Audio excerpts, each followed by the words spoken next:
कविता आगे बढ़, आगे बढ़, चल कविता, कविता आगे बढ़, आगे बढ़ कविता, आगे बढ़, आगे बढ़ कविता, आगे बढ़, आगे बढ़ कविता, चल कविता, चल, चल कविता। प्रवीण, तू अपनी बहन को कमजोर बना रहा है। ऐसा करेगा तो लड़ना कैसे सीखेगी? मैंने देखा तूने ग्रिप ढीला किया था। कविता, कहां मर गए दोनों? है? अपने बच्चों को काहे कोस रहे हैं? कोस रहे हैं? इतना देर से ग्राउंड में इंतजार कर रहे हैं, काहे नहीं भेजिए प्रैक्टिस करने के लिए? हम काहे रोकेंगे?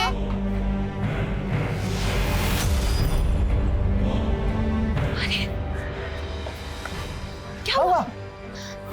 बाबा, भैया गिर गए थे, अब वो प्रैक्टिस नहीं कर पाएंगे। बैठाओ इसे, हम अभी हल्दी लेकर आते हैं। शाबाश बेटा, तुमसे यही उम्मीद की जा सकती है। हम तुम दोनों का गेम पर मेहनत कर रहे हैं ताकि स्कूल का कबड्डी टीम में तुम लोग का सिलेक्शन हो जाए, और तुम कबड्डी तो तब खेलेंगे ना जब ढंग का खुराक मिलेगा। आओ बैठो।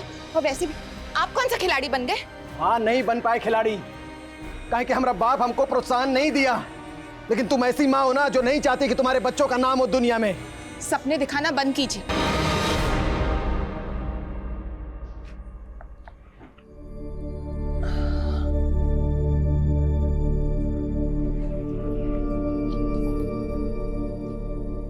अरे कविता बेटा, तू सोई नहीं अभी तक? बाबा, आप भैया से अभी भी नाराज हैं? बाबा, भैया कबड्डी प्लेयर नहीं बनना चाहते, इसलिए वो प्रैक्टिस से भागते हैं। और तू कबड्डी प्लेयर बनेगी ना बेटा? तू अपने बाबा का सपना पूरा करेगी ना?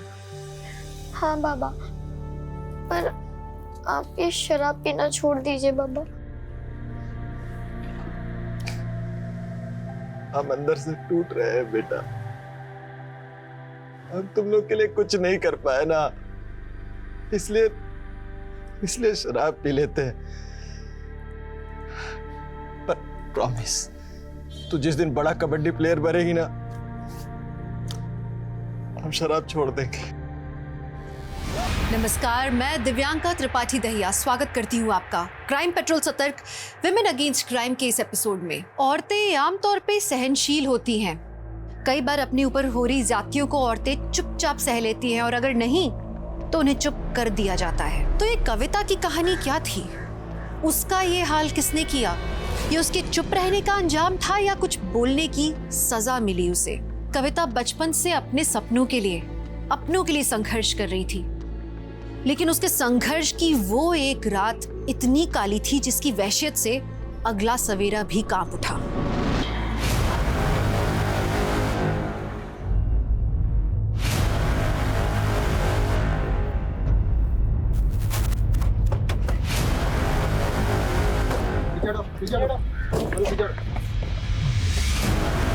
तुरंत गाड़ी में डालो, हॉस्पिटल पहुंचाओ, क्विक।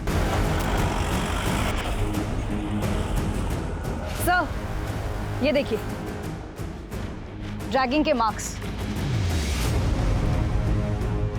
सीधे जंगल से सड़क की तरफ आ रहे हैं। हो सकता है ये लड़की जंगल से रोड तक सरकते सरकते आई है।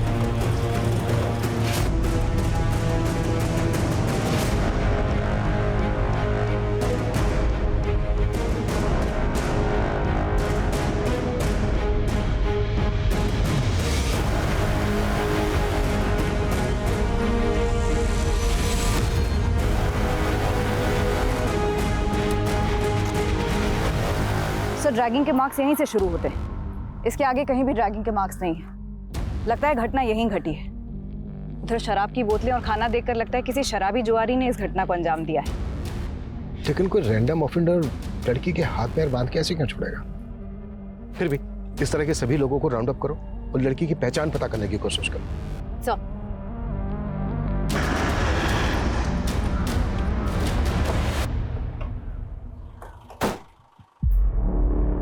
सर, लड़की की कंडीशन बहुत ही क्रिटिकल है।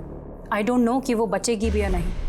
बहुत ब्रुटैलिटी हुई है सर उसके साथ, गैंग रेप हुआ है उसके साथ सर। जब लड़की को एडमिट किया गया था उसके कपड़े गीली मिट्टी से सने हुए, जिससे रेपिस्ट का डीएनए वाइप आउट हो गया। सर बहुत टॉर्चर हुआ है उसके साथ। Sir I am very surprised. इतना सब कुछ हो जाने के बाद भी लड़की ने अपने सांसें नहीं टूटने दी। लड़की वाकई बहुत हिम्मत वाली है, तभी तो इतनी बुरी हालत होने के बावजूद खुद को 200 मीटर ड्रैग करते हुए रोड तक आ गई। लेकिन एक बात समझ में नहीं आ रही है, क्रिमिनल्स ने उसको इतना टॉर्चर किया, फिर उसको जिंदा क्यों छोड़ दिया होगा? अपने 2 लोगों की 12-12 घंटे की ड्यूटी यहां पे लगाओ। ये लड़की मुझे 24 घंटे।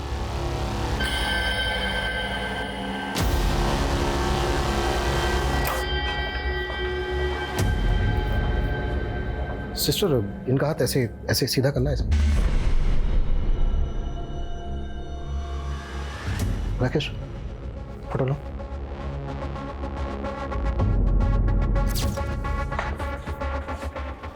ये जो टैटू है, इसमें किसी साउथ इंडियन लैंग्वेज में शायद ये कोई शब्द है, मे भी किसी का नाम हो। देखो, किसी मिसिंग कंप्लेन में इस तरह के टैटू का जिक्र है क्या? क्रिमिनल्स तक पहुंचने के लिए हमें इस लड़की की पहचान पता करना बहुत जरूरी है।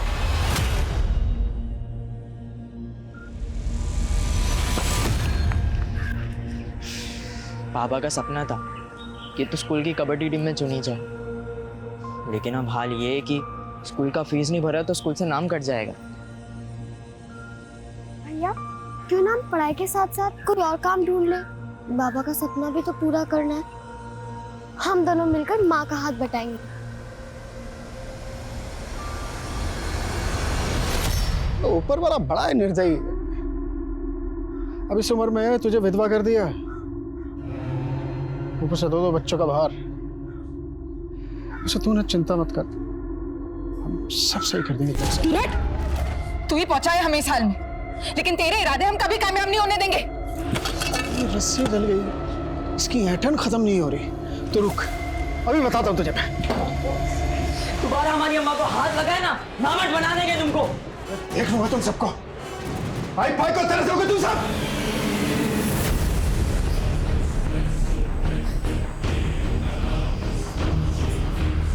डॉक्टर, क्या हुआ? तुम इंजेक्शन रेडी करो फटाफट।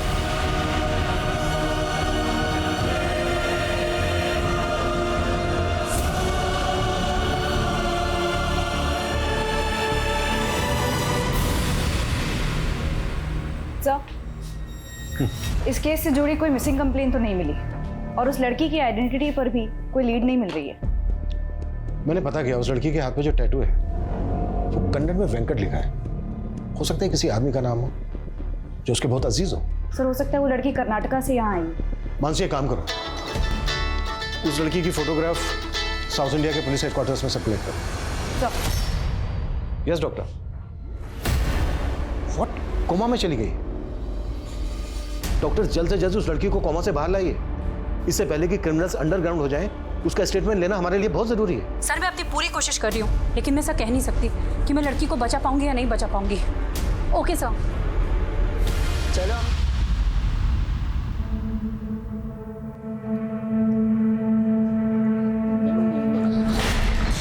रिया, ये क्या किया तूने? कहा था ना तुझे अपनी बेटी को काम पर मत लेके आना। अब इस नुकसान की भरपाई कौन करेगा? हाँ बेटा तू थोड़ा ध्यान रखा कर, ऐसी गलती होगी तो कौन काम पे रखेगा बता। एक काम भी छूट गया ना तो घर चलाना मुश्किल हो जाएगा। समझ नहीं आ रहा कि तुझे घर पर कैसे अकेले छोड़ के जाऊं। मम्मी मैं अकेली रह लूंगी, अब मैं बड़ी हो गई हूँ। तुम नहीं जानती कि दुनिया कितनी खराब है। मुझे आज भी याद है कि मैंने कितना सहा जब मैं छोटी थी। कविता का एक संसार था, लेकिन मुश्किल के वक्त में वो अकेले लड़ रही थी अपनी मौत के साथ। पुलिस को लग रहा था कि वेंकट कविता का कोई अजीज होगा, लेकिन अब तक पुलिस ऐसे किसी वेंकट को नहीं ढूंढ पाई थी जो कविता को जानता हो। कविता के गुनहगार उसके अपने थे या कोई गैर?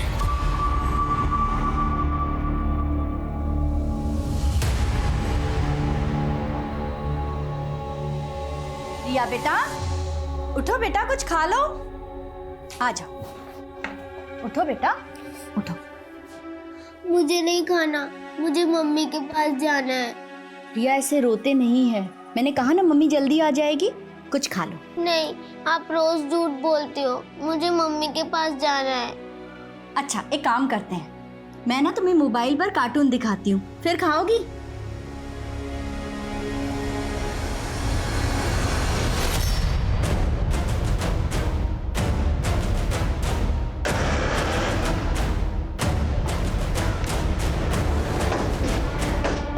सर, मैं नंदा, मैंने ही आपको फ़ोन किया था। वो जब मैंने कविता की फ़ोटो देखी, कविता मेरी किराएदार है और यहाँ अपनी बच्ची के साथ रहती है। इधर आओ बेटा। सर, वो जब से कविता गई है तब से ही ऐसी डरी डरी सी ही रहती है। कविता का पति कहाँ रहता है? वो यहाँ नहीं रहता। कविता ने बताया था कि वो उससे पहले से ही अलग हो गई है। कविता के पति का नाम क्या है और कविता कहाँ की रहने वाली है? उसके पति का नाम तो मुझे नहीं पता। हाँ, कविता झारखंड की रहने वाली है। अच्छा, कविता के हाथ पे ना एक टैटू है जिसमें कन्नड़ में लिखा है वेंकट। आप किसी ऐसे वेंकट को जानती हैं जिसको कविता जानती हो? नहीं सर, मैं कविता के बारे में ज़्यादा नहीं जानती हूँ। अभी 4 महीने पहले ही वो यहाँ रहने के लिए आई थी। पर हाँ, उसका एक बड़ा भाई है और आखिरी बार वो उससे ही मिलने के लिए गई थी। हाँ कविता। दीदी, मैं अपने बड़े भैया से मिलने जा रही हूँ। आने में थोड़ी देर हो सकती है। आप तब तक रिया का ध्यान रखेंगे? हाँ हाँ बिल्कुल। अच्छे से रहना। बाय बेटा। बाय।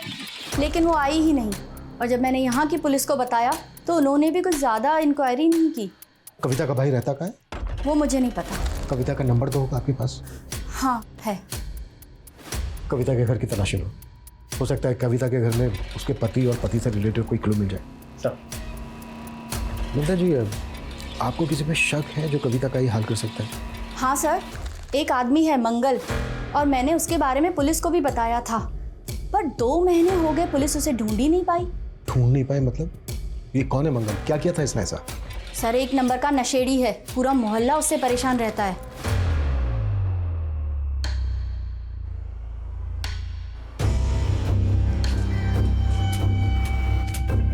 बेटा, आप अकेले खेल रही हो? चलो मेरे साथ मेरे घर, हम साथ में खेलेंगे। मुझे नहीं आना। बहुत सारी चॉकलेट है बेटा। चल तेरी हिम्मत कैसे है मेरी बेटी को हाथ लगाने की? तुम दोनों को अभी अंदर करवाती हो। ठीक हो तो? लोकल पुलिस से कांटेक्ट करो, पता करो मंगल कौन है, इसकी पूरी हिस्ट्री निकालो।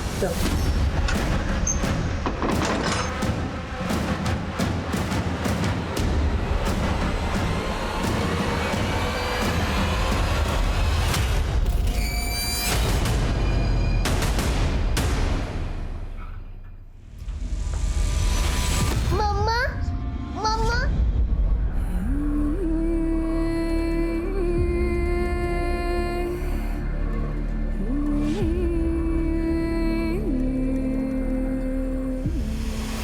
सर, गाजियाबाद पुलिस से मंगल और उसके दोस्त पिंटू का फोटो मिला है।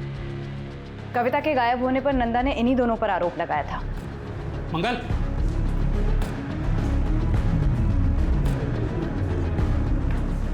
मंगल, पुलिस कविता के घर तक आ पहुंची है। मंगल और पिंटू की तलाश के साथ साथ हमें यह भी पता लगाना होगा कि कविता का पति इस वक्त कहाँ है। कविता आखिरी बार अपने भाई से मिलने गई थी तो कहाँ गई थी? और कविता का पति और उसका भाई कविता की पहचान के लिए आगे क्यों नहीं आए? कविता के घर से हमें ये 2 फोटोग्राफ मिले थे। हमें यह भी पता लगाना होगा कि कविता के साथ इनका क्या रिश्ता है। रिया बेटा, आप इनको जानते हो? कौन है ये? ये मेरे पापा है। अच्छा, तो ये आपके पापा हैं। बेटा, नाम क्या है इनका? संपत। अच्छा बेटा, आपके पापा आपके साथ क्यों नहीं रहते? रिया, जो मैं कह रही हूँ उसे हमेशा याद रखना। अगर तुम्हें कोई भी छूता है तो तुम्हें पता होना चाहिए कि किस इरादे से छू रहा। अगर कोई तुम्हें यहाँ छुए या ऐसे पकड़े तो समझ लेना वो ठीक नहीं है, गलत है। वहां से भाग जाना या मदद के लिए जोर से चिल्लाना ठीक है? ये क्या ज्ञान दे रही है तू इसको? रिया, तुम अंदर जाओ। मैं तो रिया को अच्छा ही ज्ञान दे रही हूँ, लेकिन आप क्या सिखा रहे हो रिया को? शराब पीकर घर आते हो, बीवी के रहते हुए पराई लड़कियों पे आंखें काटते हो। रिया पे क्या असर पड़ रहा है, कभी सोचा है आपने? चुप कर। तुझे अगर मेरे से इतनी दिक्कत हो रही है ना तो छोड़ के चली जा। क्यों पड़ी है यहाँ पे? हाँ, जल्दी चली जाऊंगी। वैसे भी ऐसे माहौल में मैं अपनी बेटी को नहीं पालना चाहती। जबान लड़ाती है। अच्छा बेटा, जब आप अपने पापा के साथ रहती थी तो कहाँ पर रहती थी? वो भगवती नगर। भगवती नगर में बेटा कहाँ पर? आपको पता मालूम है?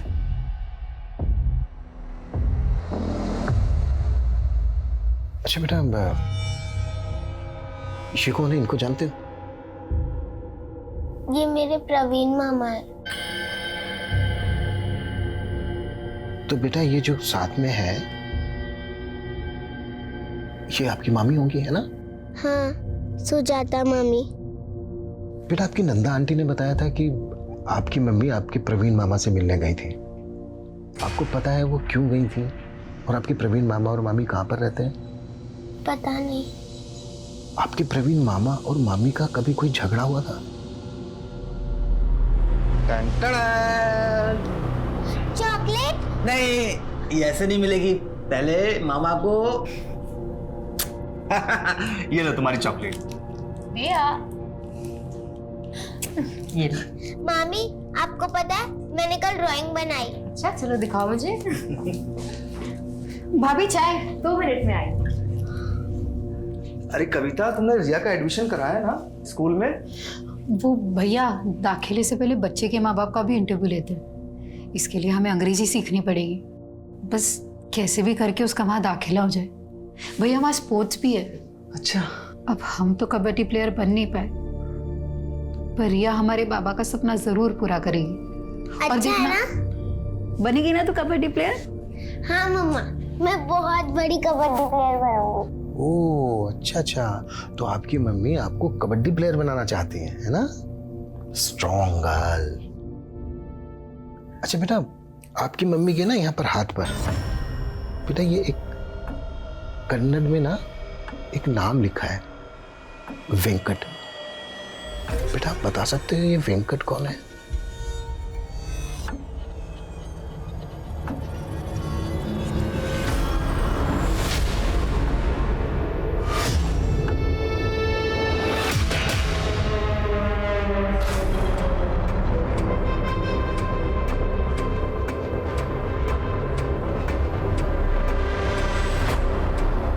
जी नमस्ते साहब, हम आपका जुगाड़ सेट कर दिए साहब, रात को पहुंच जाएगा आपके पास। जी साहब, हमारा भी ख्याल रखिएगा। सर, कविता का फोन 7 अगस्त को मीरा बाग में स्विच ऑफ हुआ। पॉसिबल है 7 अगस्त से लेकर 11 अगस्त तक लगातार कविता को टॉर्चर किया जा रहा हो। अच्छा, कविता के कॉल रिकॉर्ड्स में कविता के पति संपत, उसके भाई प्रवीण और वेंकट के नंबर मिले क्या? इनके नंबर्स तो नहीं मिले, लेकिन सुजाता का नंबर मिला है। सुजाता ये कविता के भाई प्रवीण की वाइफ? Yes sir. सर, ये नंबर पुरानी बस्ती मोहल्ला नीमसराय के एड्रेस पे रजिस्टर्ड है। एक और बात सर, सुजाता का नंबर 7 अगस्त को मीरा बाग में स्विच ऑफ हुआ और अभी तक बंद है। सुजाता और कविता का फोन एक साथ एक लोकेशन पे स्विच ऑफ होना, ये कोइंसिडेंस नहीं हो सकता। सुजाता से अच्छे से पूछताछ करनी होगी। और रिया ने हमें बताया कि रिया अपनी माँ और पिता संपत के साथ भगवती नगर में रहती थी। एक काम करो, भगवती नगर में संपत का फोटो सर्कुलेट करो, शायद संपत को लेकर वहां से कोई लीड मिल जाए। कविता और संपत 4 महीने पहले अलग हुए थे। पॉसिबल है ये संपत कविता के साथ इन 4 महीने से फोन कांटेक्ट में ना हो। कविता के 4 महीने पहले के कॉल रिकॉर्ड्स निकलवाओ, उसमें शायद हमें संपत, प्रवीण और वेंकट के नंबर मिल जाए। सर,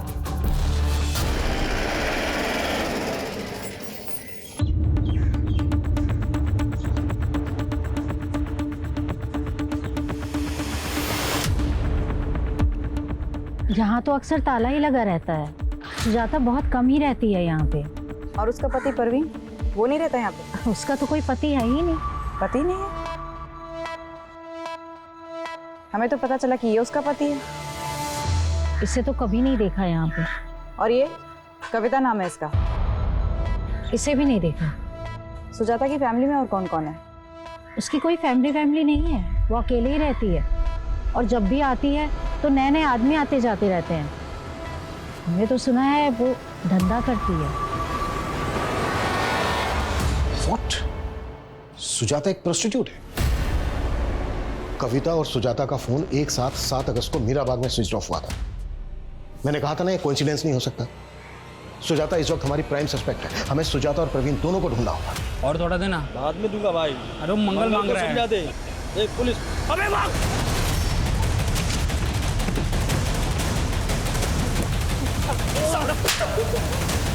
ये बोल, कविता के साथ क्या क्या किया तूने और मंगल ने? साहब मैंने कुछ नहीं किया कविता के साथ। वो मंगल ने कुछ किया होगा तो मुझे नहीं पता साहब। मंगल का है? मैं नहीं जानता साहब मंगल का है। जब तक ये मंगल का पता ना बता दे ना, कुत्ता साले को। साहब मैं सच मैं नहीं पता साहब। सर, स्कॉट सर्विसेज के एक वेब पोर्टल पर सुजाता का फोटो मिला, ये देखिए।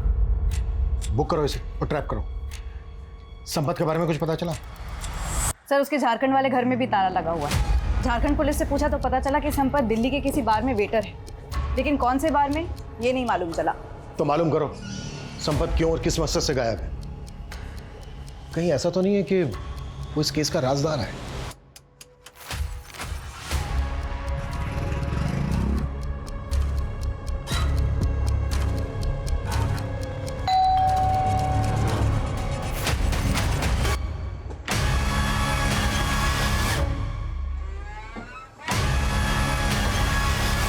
चलें। नहीं सर, आप जिस नंबर की बात कर रहे हैं वो मैंने ही इस्तेमाल करती थी। वो तो कविता का भाई प्रवीण इस्तेमाल करता था सर। तो प्रवीण कहाँ है? सर मुझे नहीं पता कहाँ है वो। देखो, हमें पता चला है कि तुम प्रवीण की वाइफ हो। हम तो सिर्फ अच्छे दोस्त थे, और प्रवीण तो किसी का पति बन ही नहीं सकता। क्यों? सर वो नामर्द है सर। प्रवीण नामर्द है? मैं झूठ नहीं बोल रही हूँ सर। इसीलिए तो वो सबसे अपनी पहचान छुपाता रहता था। लेकिन वो शुरू से ऐसा नहीं था सर, उसे नामर्द बना दिया गया था। मतलब? कविता और उसका परिवार झारखंड के एक छोटे से कस्बे में रहते थे। वहाँ पे ज़मीन के विवाद में कोई नारायण नाम का आदमी, उसने उसके बाप को मरवा दिया, और उसी आदमी ने उसकी माँ का रेप करने की भी कोशिश की। इसी बात का बदला लिया था वो लोगों ने प्रवीण। उन दोनों के साथ कभी कुछ सही नहीं हुआ। वो बेचारे अपनी माँ को लेकर शहर आ गए। हमारे पड़ोस में ही रहते थे। उसकी माँ और उसकी बहन घर घर जाकर काम करके अपना गुजारा कर रहे थे वो लोग। और इस हादसे के बाद तो प्रवीण जैसे डिप्रेशन में चला गया था। कई सालों तक तो हमें लगता था कि प्रवीण को कोई दिमागी बीमारी है। वो इतना चुप चुप रहता था। सर, कविता ने मुझे कभी नहीं बताया कि प्रवीण के साथ क्या हुआ है, लेकिन मैं मन ही मन प्रवीण को पसंद करती थी। और फिर एक दिन मैंने उसे बाजार में इसे देखा। जब उसकी माँ गुजर गई और कविता की भी शादी हो गई, उसके बाद तो प्रवीण और भी अकेला हो गया था। लेकिन मैंने एक सच्चे दोस्त के नाते उससे मिलना बंद नहीं किया। वो तो कविता के बेटी और उसके पति को भी अपनी सच्चाई नहीं बताया। उन्हें यही लगता है कि मैं उसकी बीवी हूँ। लेकिन तुमने अभी तक ये नहीं बताया कि प्रवीण कहाँ है। सर, कई महीनों से मैं प्रवीण से नहीं मिली हूँ। कविता का पति कहाँ है अब? इस बारे में मुझे नहीं पता सर। कविता कौन से गांव की रहने वाली है? गोदा गांव के रहने वाले हैं वो लोग। कविता के हाथ में यहाँ टैटू है एक, जिसमें कन्नड़ में लिखा है वेंकट। ये वेंकट कौन है? मुझे नहीं पता सर।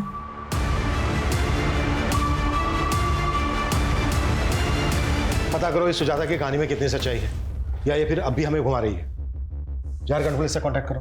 सर पल्लवी नाम की एक लॉयर है, कविता के बारे में कुछ बात करना चाहती है। पल्लवी? सर, मैं वेकेशन पे गई थी, वापस आई तो पता चला कविता के साथ इतना सब कुछ हो गया। आप कविता को कैसे जानती हैं? मेरी क्लाइंट है वो सर। कविता क्लाइंट है आपकी? जी सर। कविता का रेप हुआ था सर, और वो चाहती थी कि मैं उसका केस लड़ूं।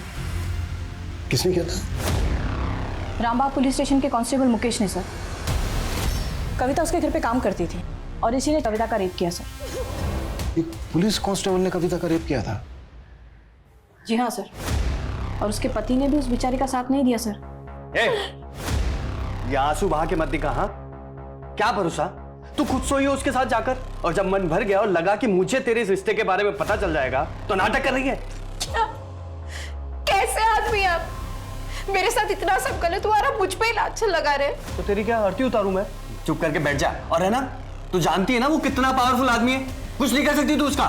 मैं चुप नहीं रहने वाली, चाहे आप मेरा साथ दे या ना दे, मैं इंसाफ लेके रहूंगी। तुम्हारा रेप हुआ 16 फ़रवरी को, तुम पुलिस स्टेशन पहुंची 18 फ़रवरी को। 2 दिन क्यों चुप रही कविता? मैं बहुत डर गई थी मैडम। मुझे लगा कि मेरे पति मेरे साथ थाने चलेंगे, लेकिन मैं उस कांस्टेबल के बड़े साहब से भी थाने जाके मिली, लेकिन वो बोले कि मेरे मेडिकल रिपोर्ट वाले कहा कि मेरा रेप ही नहीं हुआ। तुम्हारा रेप होने के 2 दिन बाद तुम्हारा मेडिकल हुआ था ना, तो इसीलिए शायद मेडिकल रिपोर्ट में रेप कंफर्म नहीं हुआ होगा। और तुम आई भी तो मेरे पास रेप होने के 1 महीने बाद। तो क्या आप भी मेरी मदद नहीं करेंगे? उसकी आंखों में सच्चाई थी सर। ये केस मेरे लिए भी काफी मुश्किल था, पर मैंने तय कर लिया था कि मैं कविता का केस लड़ूंगी। आप जो ये कह रही हैं, आपके पास कोई एविडेंस है? इससे बड़ा क्या सबूत होगा सर? जब से मैंने कविता का केस लिया मुझे धमकियां मिल रही हैं। देख वकील, कविता का केस छोड़ दे। अगर उसका केस लड़ा तुझे रेप करके काट देंगे हम। कौन थे वो लड़के? उन दोनों की शक्ल नहीं देख पाई सर। दोनों ने हेलमेट पहन रखा था, पर हाँ मैंने बाइक का नंबर नोट किया सर। क्रॉस चेक भी किया मैंने आरटीओ से, नंबर प्लेट फेक था सर। मुझे यकीन है सर, ये दोनों भेजे हुए गुंडे ये मुकेश के ही थे। आज कविता भले ही कॉमा में है सर, लेकिन मैं उसकी लड़ाई जारी रखना चाहती हूँ। आपसे बस यही उम्मीद है कि कविता को इंसाफ दिलाते टाइम आप ये नहीं देखेंगे कि आरोपी आप ही की तरह एक पुलिस वाला है।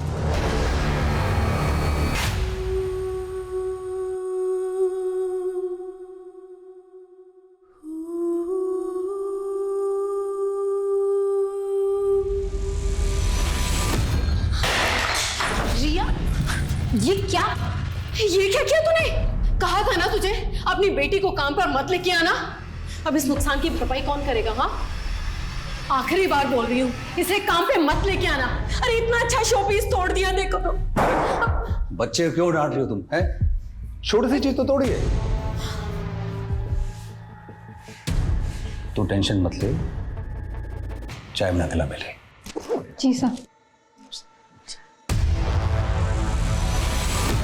सर, हमने इस केस को बहुत अच्छे से इन्वेस्टिगेट किया था।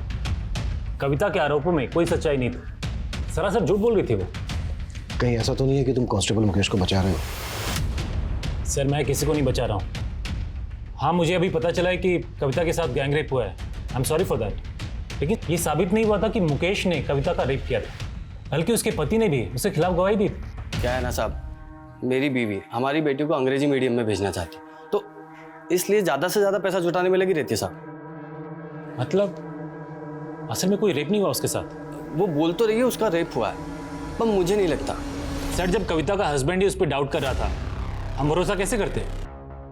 और सर, उसके मेडिकल रिपोर्ट से भी यह स्पष्ट नहीं होता है कि उसके साथ रेप हुआ था।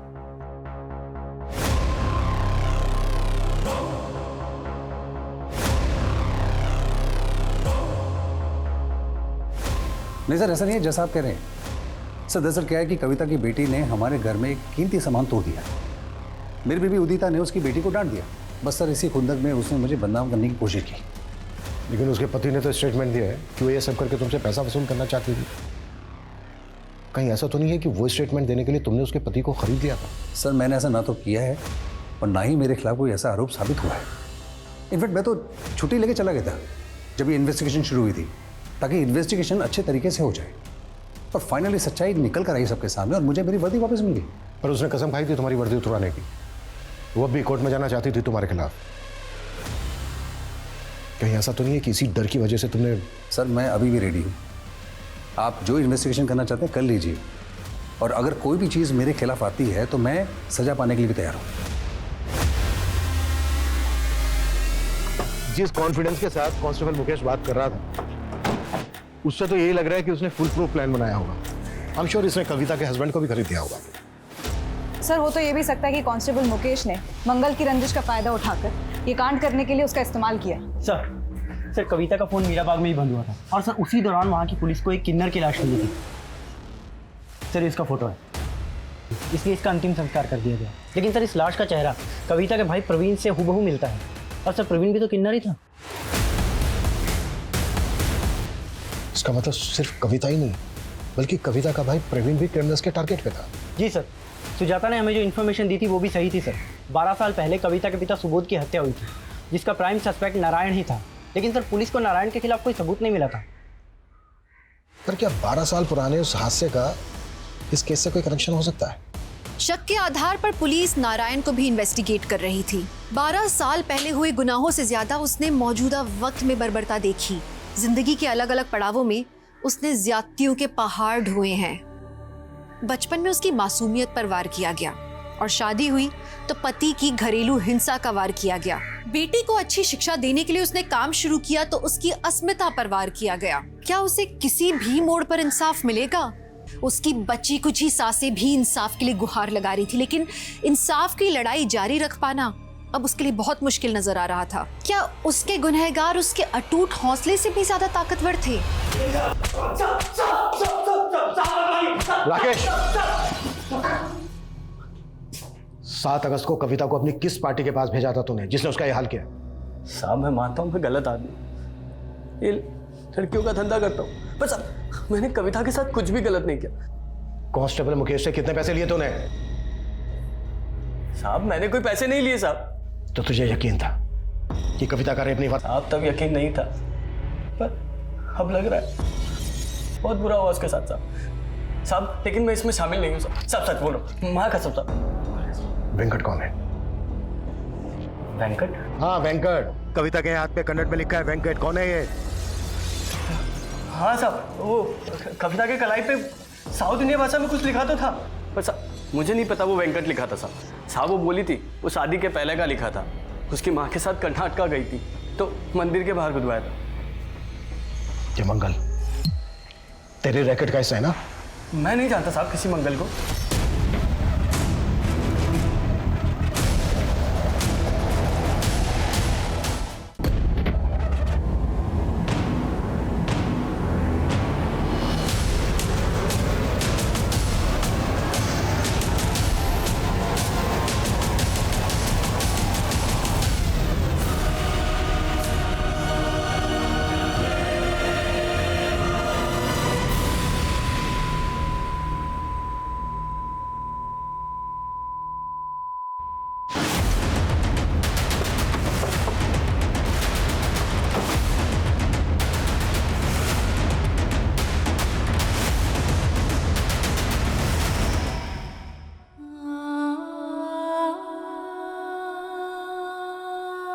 सर मेरा फ़ोन आया था सर, मैं बस 2 मिनट के लिए बाहर गया था, इतने में समझ नहीं आ रहा है कौन अंदर गया। तुम्हारे इस फोन और 2 मिनट के चक्कर में एक इंसान की जान चली गई। सीसीटीवी फुटेज निकलो। सर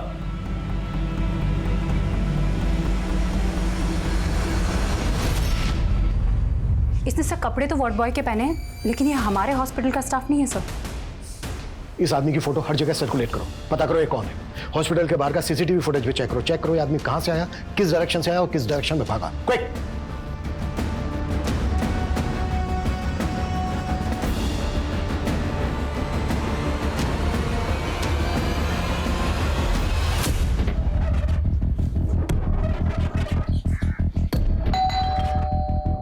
सर फोन ट्रेस हो गया है, उसकी लोकेशन।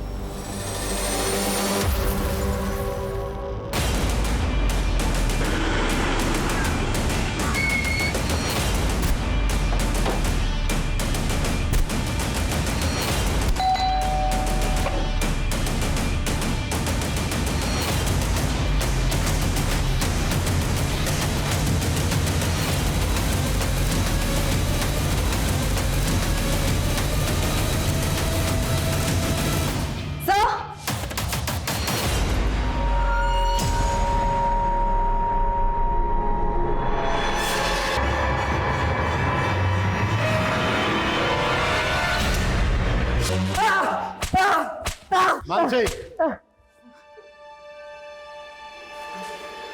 चलो हो जाओ शुरू। बताता हूँ सर, बताता हूँ सर। पहले हमने उसके भाई को मारा, 2 दिन तक हमने उसे बहुत तड़पाया, फिर हमने सोचा कि वो हॉस्पिटल में मर जाएगी, लेकिन फिर हमने सोचा उसे हॉस्पिटल में ही मार देते हैं, इसलिए मैंने अपने ड्राइवर चंपक को भेजा।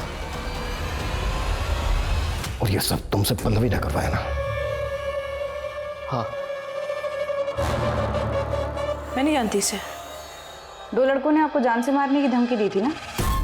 हाँ। जरा ध्यान से देखिए, हो सकता है उन्हीं में से कोई एक हो सकता है। हाँ, ये हो सकता है। सर एक बात है कि पल्लवी मुझे कुछ ठीक नहीं लग रही है। एक काम करो, उसका फोन सर्विलेंस पे डाल दो। हेलो, पुलिस तुम्हारे ड्राइवर का फोटो घुमा के ढूंढ रही है। ज्यादा देर जिंदा नहीं रहना चाहिए, वो मार के गायब करो उसे। तुम इतनी भी चालाक नहीं हो कि हमें घुमा सको। क्यों, क्या ऐसा? मैंने ये कविता का रेप केस ये सोच कर लिया था कि अगर मैं ये पुलिस कांस्टेबल मुकेश को सजा दिला देती हूँ तो बहुत जल्दी पॉपुलर हो जाऊंगी। लेकिन जैसे जैसे मैंने इसका केस स्टडी किया तो पता चला कविता को बेकसूर साबित करने के लिए इस केस में तो कुछ है ही नहीं, न गवाह ना सबूत। सोचा लैक ऑफ एविडेंस के चलते अगर मैं ये केस हार गई तो करियर बर्बाद हो जाता मेरा। इसीलिए मैं उस कविता को टालने लग गई थी। मैडम, आप इतने दिन से बोल रही है कि कोर्ट में अर्जी फाइल करेंगे, लेकिन अभी तक कुछ किया नहीं। हाँ तो टाइम लगता है ना कविता। लेकिन मुझे अभी आप पे भरोसा नहीं है। मैंने जो आपको फीस के पैसे दिए तो वो आप वापस कर दीजिए। तेवर ना जाके किसी और को दिखाना। जा, नहीं करते तेरे पैसे वापस, निकल चल। मुझे मालूम था आप यही बोलेंगी, इसलिए मैंने आपका वीडियो निकाला। ये देखिए, आप देखना कि मैं क्या करती हूँ। मैंने तो उसे यही जताया कि मैं उससे डर गई हूँ। उसे बोला अपने सारे पैसे आके लेके जा। लेकिन काम वाली बाई मेरे चेम्बर में घुस के मुझे आंखें दिखा रही थी। मुझसे बर्दाश्त नहीं हुआ। मैंने उसे मीरा बाग बुलाया और बोला आके अपने पैसे लेके जा। फिर मैंने अपने बॉयफ्रेंड गुलशन को भेजा। उसने उसे वहीं से उठाया और एक वकील के पेशे को बदनाम किया है तुमने, और तुम्हें इसके लिए जरा भी पछतावा नहीं है।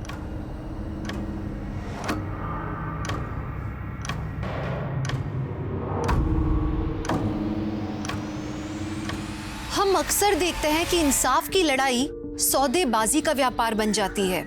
सच को अक्सर मक्कारी से दबा दिया जाता है, जो हमारे मन में कानून के लिए अविश्वास पैदा करता है। यही वजह है कि पल्लवी से धोखा खाने के बाद भी कविता ने कानून का दरवाजा नहीं ठकठकाया और उसके बाद उसके छल में फंसकर अपनी जान गंवा दी। लेकिन कविता का इंसाफ आज भी अधूरा है। मंगल तो पुलिस की गिरफ्त में आ गया, लेकिन मुकेश आज भी सलाखों के पीछे नहीं पहुंच पाया। कविता का अंत इसलिए भी दर्दनाक है क्योंकि उसकी बेटी रिया इतनी छोटी सी उम्र में अकेली हो गई। रिया का भविष्य कैसा होगा ये सोच के भी डर लगता है, क्योंकि इस दुनिया में एक बच्ची के लिए, एक औरत के लिए जैसे दिन ब दिन वहशियत बढ़ती ही जा रही है। लेकिन नहीं, अब और सहन नहीं करेंगे। औरत खुद के लिए अब अपनी दुनिया बदलेगी। एक औरत ही औरत का साथ देगी, तब असल में बदलाव होगा। तो चलिए, मैं दिव्यांका त्रिपाठी दहिया अब लेती हूँ आपसे विदा। फिर मिलूंगी एक नए केस के साथ। तब तक देखते रहिए क्राइम पेट्रोल सतर्क, विमेन अगेंस्ट क्राइम। एक औरत परिवार, अब हर औरत का भार। स्वस्थ रहिए, सतर्क रहिए। जय हिंद।